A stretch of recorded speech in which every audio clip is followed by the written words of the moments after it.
If you're serious about historical living knowledge and practical survival wisdom, you're in the right place.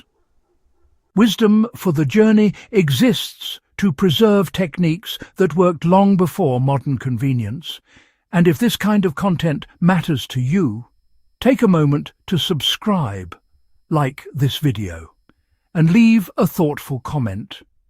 It helps keep this knowledge alive and signals that there's still an audience for real, tested history.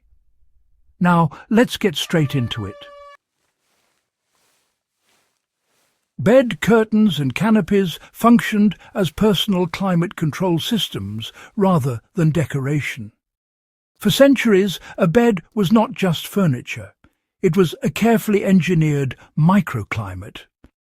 In homes without central heating, insulated walls or sealed windows, nighttime cold was a constant threat. Bed curtains and canopies enclosed the sleeper in a smaller volume of air, drastically reducing heat loss. The human body produces steady warmth during sleep, and when that warmth is trapped inside a confined space, the temperature inside the bed enclosure rises noticeably within minutes. This was not theoretical knowledge. People observed it nightly and refined their bedding accordingly. Heavy fabrics such as wool, serge, thick linen, or later velvet and damask were chosen because they slowed air movement. Cold drafts were the real enemy, not low temperature alone. By blocking airflow, bed curtains prevented convective heat loss, which is why even a modest fire elsewhere in the house became almost irrelevant once the bed was closed. A traditional four-poster bed was not a status symbol by accident. The posts allowed fabric to hang vertically and seal the sleeping space from floor to ceiling. Curtains were tucked tightly around the mattress edges, sometimes overlapping, leaving only a small opening for entry. A tester or canopy above prevented warm air from rising and escaping. Without that top layer, heat would accumulate briefly and then disappear upward. The canopy forced warm air to circulate back down toward the sleeper. In colder regions, beds were often positioned away from exterior walls to reduce conductive heat loss. The curtains completed the system by creating an insulated chamber.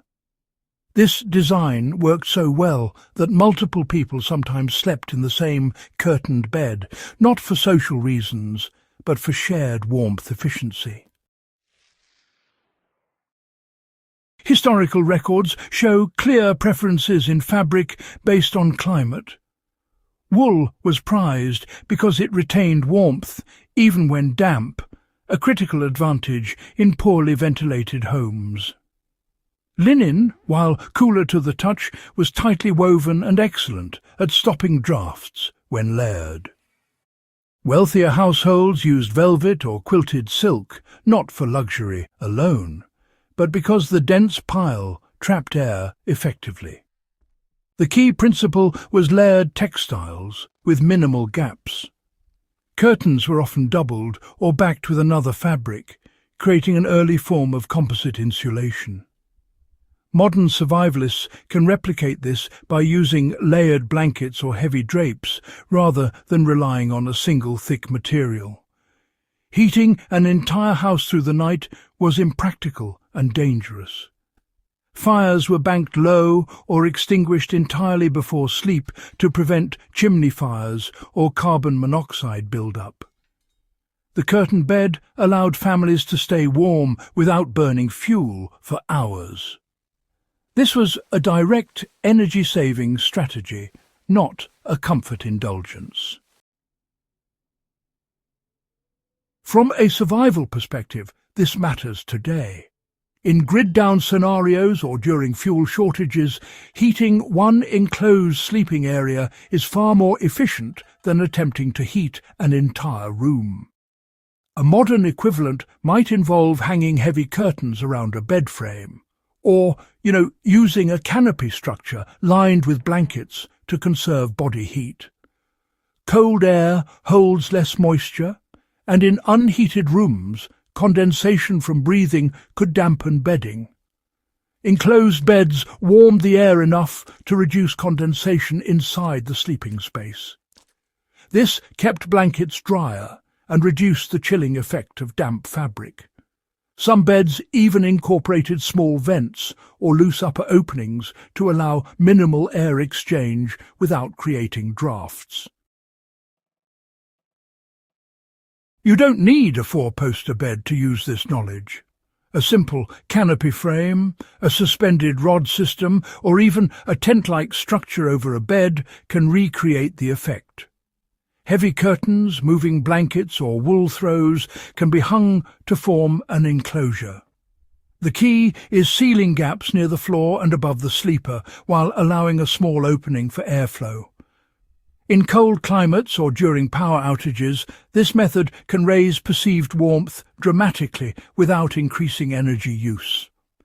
Campers and bushcrafters unknowingly apply the same principle when they use bivy sacks or tent liners. The curtain bed was simply the domestic version of a proven thermal strategy. People undressed and dressed inside the bed enclosure to avoid exposure to cold air. Children, the elderly and the sick were often kept in curtained beds throughout the day to conserve heat. The bed was a thermal refuge, not just a place for sleep. This explains why beds were often the most expensive piece of furniture in a household. Understanding this reframes how we view historical interiors. Sparse rooms were not signs of ignorance, but intentional design choices focused on efficiency and warmth where it mattered most. Bed curtains and canopies represent a forgotten layer of domestic engineering. They show how people solved thermal problems with materials, observation, and discipline rather than technology. In an age of rising energy costs and fragile infrastructure, these methods are not obsolete. They are scalable, repairable, and independent of external systems. If you value this kind of grounded, practical history, make sure you're subscribed to Wisdom for the Journey. Like the video, leave a comment with your own observations or experiments, and share this with others who care about real-world historical knowledge.